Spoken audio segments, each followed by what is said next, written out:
Hello అండి. Hi అందరూ బాగున్నారా? నేను బాగున్నాను.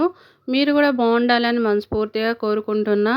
ఈరోజు మన రెసిపీ మామిడికాయ పచ్చడండి. నా స్టైల్‌లో ఎలా చేస్తానో చూపిస్తాను చూసేయండి. ముందుగా ఒక 3 మామిడికాయలు తీసుకున్నాను. ఇది తొక్కు తీసేసి మంచిగా కడుక్కొని తర్వాత తొక్క తీసేయాలండి. తొక్క తీసేసి ఇలా చిన్న చిన్న ముక్కల్లాగా కట్ చేసుకున్నాను. తర్వాత ఇది మిక్సీ గిన్నెలో వేసుకుందాము. నేను మిక్సీ గిన్నెలో చేస్తున్నానండి. మీకు వీలైతే రోట్లో కూడా చేసుకోవచ్చు. రోట్లో దంచుకుంటే ఇంకా టేస్ట్ బాగుంటుందండి. మీరు కూడా ఒకసారి ఇలా ట్రై చేయండి. తర్వాత మిక్సీ గిన్నెలో ఈ ముక్కలన్నీ వేసుకొని ఒక స్పూను జీలకర్ర వేసుకొని ఒక్కసారి బరకగా మిక్సీ పట్టుకున్నాను.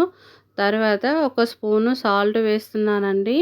తర్వాత ఒక స్పూను అల్లం వెల్లుల్లి పేస్టు, తర్వాత ఒక 2 స్పూన్ల కారం పొడి కూడా వేసుకుందాము. ఎందుకంటే ఇది పుల్లగా ఉంటుంది కదా మామిడికాయ, అందుకని కొంచెం కారం ఎక్కువగానే ఉండాలి. ఉప్పు కారం బాగుంటేనే టేస్ట్ బాగుంటుందండి పచ్చడిది. అవన్నీ వేసుకొని కూడా ఒక్కసారి బరకగా మిక్సీ పట్టుకొని ఇలా తీసుకున్నాను, చూసారు కదా. తర్వాత స్టవ్ వెలిగించుకొని కడాయి పెట్టుకుందాము. కడాయి వేడైన తర్వాత ఆయిల్ వేసుకోవాలి. ఈ పచ్చడికి కొంచెం ఆయిల్ ఎక్కువగానే పడుతుందండి, మామిడికాయ కదా, అందుకని కొంచెం ఆయిల్ ఎక్కువగా పడుతుంది. అలాగే ఈ మామిడికాయ పచ్చడి ఇలా చేసుకోవడం వల్ల టేస్ట్ బాగుంటుంది. ఒక 2-3 రోజులు కూడా ఉంటుందండి ఈ పచ్చడి, ఖరాబ్ కాదు. ఇలా ఒకసారి ట్రై చేయండి. చూసారు కదా, ఆయిల్ వేసాను. ఆయిల్ కూడా కొంచెం వేడైన తర్వాత ఒక 4 ఎల్లిపాయలు తీసుకొని ఇలా చితగొట్టుకొని వేసుకోవాలి. తర్వాత ఒక స్పూను జీలకర్ర కూడా వేస్తున్నాను. తర్వాత ఒక స్పూను ఆవాలు వేసుకొని అవి కొంచెం ఫ్రై అయిన తర్వాత కొన్ని మినప్పప్పు అండి. తాలింపులో మినప్పప్పు వేయడం వల్ల టేస్ట్ బాగుంటుంది. మీరు కూడా ఒకసారి ట్రై చేయండి. ఇలా పోపు వేసుకొని ఒక్కసారి కలుపుకొని అది కొంచెం వేగిన తర్వాత 2 ఎండుమిర్చి కూడా వేసుకుందాము.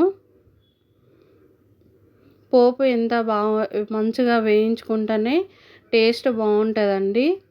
పోపు పచ్చి పచ్చిగా ఉంటే టేస్ట్ బాగోదు, అందుకని పోపు మంచిగా వేయించుకోవాలి. తర్వాత కొంచెం కల్లమాకు వేసుకొని కలుపుకున్న తర్వాత ఒక స్పూను పసుపు కూడా వేసుకొని కలుపుకోవాలండి.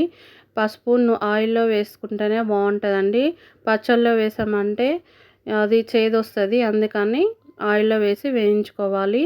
మీకు ఈ వీడియో నచ్చినట్లయితే లైక్ చేయండి, షేర్ చేయండి, మన ఛానల్ని సబ్స్క్రైబ్ చేసుకోండి. చూసారు కదా పచ్చడి ఎంత బాగుందో. పచ్చడి రెడీ అయిపోయిందండి, మామిడికాయ పచ్చడి. మీకు నచ్చితే ఒక లైక్ వేసుకోండి. మరొక వీడియోలో మళ్ళీ కలుద్దాం. అంతవరకు సెలవు.